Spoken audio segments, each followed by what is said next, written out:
എല്ലാവർക്കും നമസ്കാരം. എൻ്റെ മറ്റൊരു വീഡിയോയിലേക്ക് എല്ലാവർക്കും സ്വാഗതം. മഞ്ജുവാരിയുടെ സെറ്റിൽ ദുരനുഭവം. അഹങ്കാരം മനസ്സിൽ വന്നാൽ പിന്നെ ഉയർച്ചയുണ്ടാകാൻ ബുദ്ധിമുട്ടായിരിക്കും.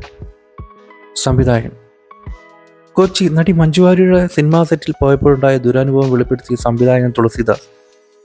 ബഹുമാനക്കുറവുണ്ട്. ഇപ്പോൾ സീനിയർ ആളുകളോട് ഒരു താല്പര്യക്കുറവുള്ള പോലെ തോന്നുന്നുണ്ട്. അതൊന്ന് മാറ്റിവെച്ച് നല്ലതായിരിക്കുമെന്ന് എനിക്ക് അഭിപ്രായമുണ്ടെന്ന് അദ്ദേഹം പറഞ്ഞു. നമ്മൾ ആരാണ്, എവിടെ നിന്ന് വന്നു എന്നൊക്കെ ചിന്തിക്കണം. വല്ലപ്പോഴുമെങ്കിലും പിറകിലേക്ക് തിരിഞ്ഞു നോക്കണം. അപ്പോഴേ ഞാൻ ആരാണെന്ന് മനസ്സിലാകുകയെന്നു അദ്ദേഹം പറഞ്ഞു. ഒരു സെറ്റിൽ തനിക്ക് അത്തരമൊരു അനുഭവം ഉണ്ടായിട്ടുണ്ട്. മഞ്ജു വാര്യർ വിളിച്ചതുകൊണ്ടാണ് ചെന്നത്. പുതിയൊരു സംവിധായകനായിരുന്നു. തൊട്ടടുത്ത സംവിധായകൻ ഒരു കസേര ഇരിക്കുകയായിരുന്നു. വന്നെന്ന് കാണാനുള്ള മനസ്സുപോലും കാണിച്ചില്ല. അത് മഞ്ജുവിന് ഫീൽ ചെയ്തു, എനിക്കും ഫീൽ ചെയ്തു. മഞ്ജു ഞാൻ ഇവിടെ ഇരിക്കുന്നില്ലെന്ന് പറഞ്ഞു പോവുകയായിരുന്നു. ആ സംവിധായകൻ്റെ ആദ്യ സിനിമയായിരുന്നു. പുള്ളി വേറെ പടം ചെയ്തോ എന്ന് എനിക്കറിയില്ല. ബഹുമാനം വേണം. അഹങ്കാരം മനസ്സിൽ വന്നാൽ പിന്നെ ഉയർച്ചേണ്ട ബുദ്ധിമുട്ടായിരിക്കുമെന്ന് തുളസിദാസ് പറഞ്ഞു. ഇനി ദിലീപുമായൊരു സിനിമ വരികയാണെങ്കിൽ ചെയ്യുമെന്ന് അദ്ദേഹം കൂട്ടിച്ചേർത്തു. മായപ്പന്മാരാണ് ദിലീപുമായി ചെയ്ത ആദ്യ സിനിമ. അത് കഴിഞ്ഞ് ദോസ്ത് ചെയ്തു. ഇടയ്ക്ക് ഞങ്ങൾക്കിടയിൽ ഒരു സൗന്ദര്യപ്പിണക്കം ഉണ്ടായിരുന്നു അദ്ദേഹം വെളിപ്പെടുത്തി. അപ്പോൾ വീഡിയോ കണ്ട എല്ലാവർക്കും നന്ദിയുണ്ട്.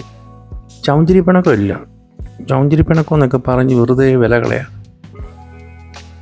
എന്താണ് സംഭവിച്ചെന്നുള്ളത് വിനയനോട് ചെന്ന് ചോദിച്ചാൽ വിനയൻ കൃത്യമായിട്ട് പറഞ്ഞു തരും. ഇങ്ങേർക്ക് വേണ്ടിയിട്ടാണ് അങ്ങേര് ഇതിലൊക്കെ ഇടപെട്ട് ഏതാണ്ട് 10 വർഷം സിനിമ ഇല്ലാതെ അങ്ങേറ് നല്ലൊരു കാലം വെറുതെ പോയി. നല്ലൊരു സംവിധായകനാണ് തുളസിദാസിനേക്കാൾ നല്ലൊരു സംവിധായകനാണ് വിനയൻ. ഒരുപാട് പരീക്ഷണ ചിത്രങ്ങളൊക്കെ ചെയ്യാൻ ധൈര്യം കാണിച്ചിട്ടുള്ള ഒരാളാണ്. അങ്ങനെ ഒരു സംവിധായകനെ കുറേ വർഷങ്ങൾ എന്താ പറയുക, ആ ഒരു കാലത്ത് നഷ്ടമായി മലയാള സിനിമയ്ക്ക്. അതിനൊക്കെ കാരണം ഇങ്ങേരുടെയൊക്കെ ഇതിനൊക്കെ വേണ്ടിയിട്ട് ഇറങ്ങി അങ്ങേര് പറയാൻ പോയതുകൊണ്ടാണ്. എന്നിട്ട് സൗന്ദര്യപ്പിണക്കം ദിലീപായിട്ട് ഇനി ചിത്രങ്ങൾ ചെയ്യൂ എന്നൊക്കെ പറയുമ്പോൾ ഏതോ സിനിമയ്ക്കകത്ത് ആരോടോ ചോദിക്കുന്നൊരു ഉളുപ്പുണ്ടോടാ എന്നൊക്കെ ചോദിക്കില്ലേ, ഏതൊരു കോമഡിക്കകത്ത് തോന്നുന്നു. അതില്ല ഇങ്ങേർക്ക്.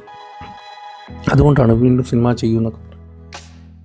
രാഷ്ട്രീയത്തിലെ സിനിമയിലൊക്കെ അങ്ങനെ വലിയ സ്ഥിരപിണക്കങ്ങളൊന്നും കണ്ടിട്ടില്ല. പക്ഷേ ഇതൊരു മാതിരി. അപ്പോൾ കൂടുതലൊന്നും പറയുന്നില്ല.